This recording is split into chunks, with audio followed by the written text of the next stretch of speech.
जय हिंद साथियों। एकलव्य विद्यालय अर्थात EMRS Eklavya model residential school में हॉस्टल वार्डन की बम्पर वैकेंसी निकली हुई है और यह आप सबके लिए एक बहुत ही शानदार मौका है इस नौकरी को पाने के लिए। सेंट्रल गवर्नमेंट की नौकरी है।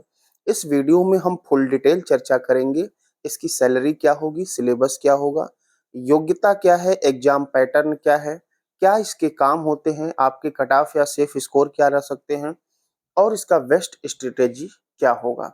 ये जो है राष्ट्रीय national education society for tribal students मतलब राष्ट्रीय आदिवासी छात्र शिक्षा समिति के द्वारा ये निकाली गई है। मतलब जो भारत सरकार की जनजातीय कार्य मंत्रालय है उसी के तहत ये निकाला गया है। तो आइए इसके बारे में हम डिटेल चर्चा कर लेते हैं, पूरी डिटेल बात करेंगे।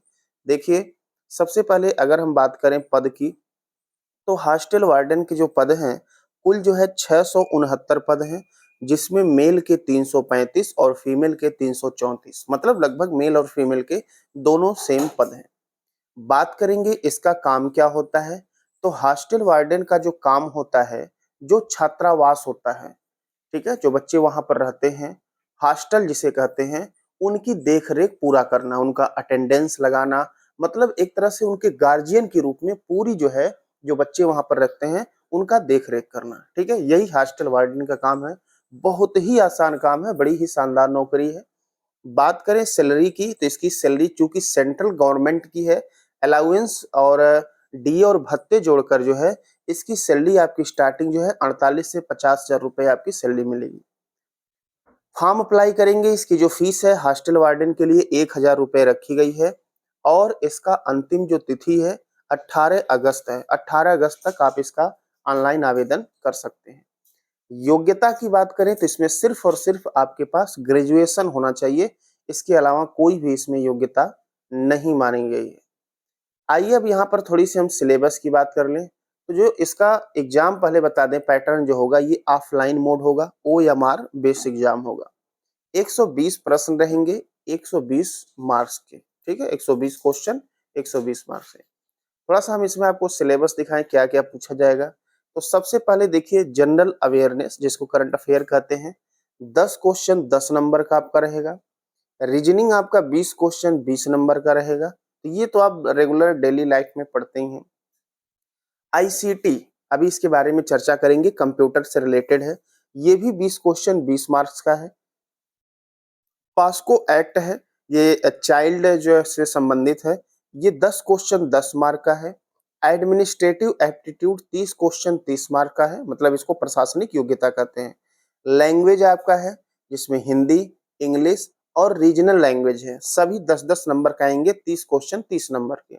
मतलब यहाँ पर टोटल 120 क्वेश्चन, नंबर 120 नंबर। ठीक है, समय आपको मिलेगा 2.5 घंटा, मतलब 2.5 घंटे का टाइम मिलेगा और 1/4 आपका निगेटिव मार्किंग रहेगा। इतनी बात समझ में आ गई। एग्जाम की बात करें तो आपका अगस्त जो है लास्ट डेट है फॉर्म भरने का। तो सितंबर अक्टूबर नवंबर, मतलब हम अक्टूबर नवंबर तक उम्मीद कर सकते हैं कि इसका एग्जाम 2 से 3 महीने का समय मिलेगा, करा लिया जाएगा। इसके बाद कुछ भी नहीं है, सिर्फ और सिर्फ एक एग्जाम है, इसके अलावा कोई भी इंटरव्यू नहीं है, कुछ भी नहीं है, सीधे आपका सिलेक्शन होगा। ठीक है, 2 से 3 महीने का टाइम मिलेगा, अर्थात अब अक्टूबर नवंबर में आपको इसका एग्जाम देखने को मिल सकता है। अभी भी आपके पास पर्याप्त समय है। सबसे पहले हम बात करें सेफ स्कोर इसका क्या हो सकता है। तो सेफ स्कोर का यहाँ पर टारगेट आपको 90 प्लस लेकर चलना है। ठीक है, क्योंकि यहाँ पर वैकेंसी अगर आप देखेंगे तो मेल में 335, फीमेल में 334, मतलब वैकेंसी बहुत ज्यादा वैकेंसी नहीं कहेंगे, फिर भी बहुत सारे लोग को इसके बारे में मालूम ही नहीं होता है। ठीक है, तो यहाँ पर जब ऑल इंडिया लेवल का ये एग्जाम है, सेंट्रल गवर्नमेंट का है, तो कट ऑफ भी सेफ स्कोर मान के चलिए 75% से कम नहीं रहने वाला है। ऐसा तो है नहीं, वैकेंसी बहुत बम्पर है, 40-50 हजार वैकेंसी है। तो यहाँ पर कुल मिला के यहाँ पर जो आपका टारगेट आपको लेकर चलना है, 120 क्वेश्चन में 90 प्लस काट पीट के आपका सही होना चाहिए, इतना टारगेट आपको लेकर चलना है। ठीक है, वहां पर पीछे हमने आपको दिखाया था कि ICT सब्जेक्ट क्या होता है, यहाँ पर देख लें, एक सेकेंड, सॉरी, हाँ, यहाँ देखें, ICT की हमने बात किया था, 20 क्वेश्चन आता है। तो ICT के बारे में थोड़ा सा हम आपको बता दें। ICT का मतलब होता है इंफॉर्मेशन एंड कम्युनिकेशंस टेक्नोलॉजी, ये कंप्यूटर से संबंधित होता है। ठीक है, तो इससे आपके 20 क्वेश्चन आएंगे। एक और चीज हमने दिखाया था जो पॉस्को एक्ट था, इससे आपके 10 क्वेश्चन 10 नंबर के आ रहे हैं। तो पॉस्को एक्ट क्या होता है, देखिए इसका फुल फॉर्म होता है the protection of children from sexual offence act 2012। तो ये जो है 10 क्वेश्चन यहाँ से आएंगे। तो ये आपका जो है पूरा सिलेबस का पैटर्न हमने बता दिया। अब थोड़ा सा हम आपको बता दें सबसे अधिक आपको फोकस किस पे करना है। देखिए, जनरल अवेयरनेस तो आप डेली पढ़ते हैं, आम बात है। रीजनिंग भी डेली पढ़ते हैं, आम बात है। लैंग्वेज में हिंदी और इंग्लिश, ये भी आपके लिए आम बात है। लेकिन आपको फोकस कहाँ करना है वो हम बातें करने वाले हैं। रीजनल लैंग्वेज जो आपका है, मतलब क्षेत्रीय लैंग्वेज, जैसे मान लीजिए आप गोरखपुर क्षेत्र की तरफ हैं तो आपको भोजपुरी जो है भाषा के बारे में जानना चाहिए। इस पे आपको थोड़ा सा फोकस करना पड़ेगा, ठीक है। दूसरा, एडमिनिस्ट्रेटिव एप्टीट्यूड, ये कुछ कठिन बहुत नहीं होता है, इसका अलग से सिलेबस नहीं दिया गया है। इसका मतलब प्रशासनिक योग्यता होता है। इसका मतलब ये होगा, जैसे आप हॉस्टल वार्डन बनने जा रहे हैं तो आपकी जो है बौद्धिक क्षमता का जो है यहाँ पर तर्क सम्मत क्वेश्चन किया जाएगा कि मान लीजिए यदि आप किसी बच्चे को जो है खाना, कोई बच्चा अगर खाना नहीं खाता है तो उसके लिए आप क्या एक्शन लेंगे? खाना उसका फेंक देंगे, उसके मुंह पे फेंक देंगे या उसे समझाएंगे? तो इस तरह की जो बातें होती हैं, ठीक है, ये एडमिनिस्ट्रेटिव एप्टीट्यूड में आती हैं। जैसे कोई बच्चा आपके निर्देशों का पालन ना करे, कोई बच्चा जो है बार बार जो है गैप कर रहा है, अटेंडेंस में प्रेजेंट नहीं हो रहा है, एब्सेंट हो रहा है, तो आप क्या करेंगे? यही सारी बेसिक चीजें आपकी एडमिनिस्ट्रेटिव एप्टीट्यूड में होती है। और पास्को एक्ट हमने बता दिया।